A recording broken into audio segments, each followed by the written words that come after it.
chê mai món ai không được tốt để chê mai đó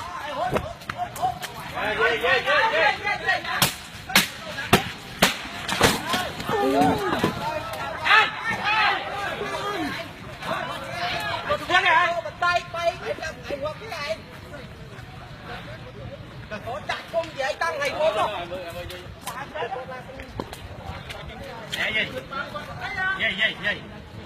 vậy tăng công tăng ngày món nó về chạy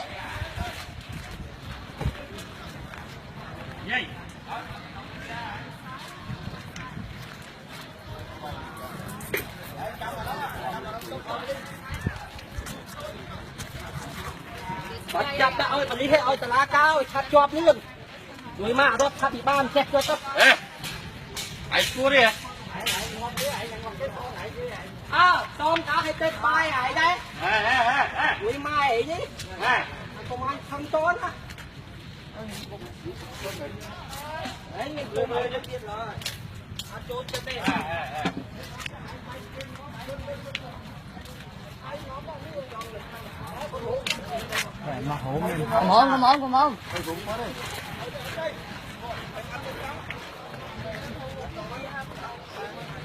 Come on. Ôn đi.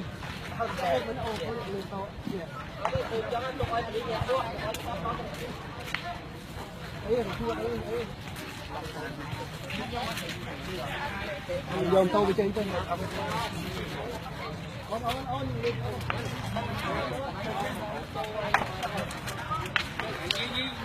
Nhưng flood đây. Mày ba đây. Mẹ gì mà vậy? Gì vậy? Mẹ gì vậy?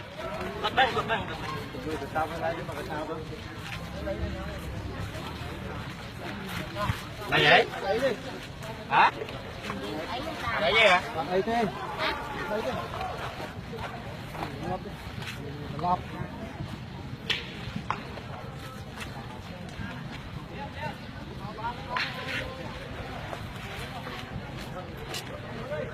Đây con xem này.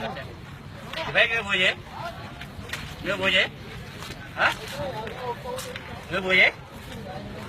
Nước tay là lại. Nước tay nước tay.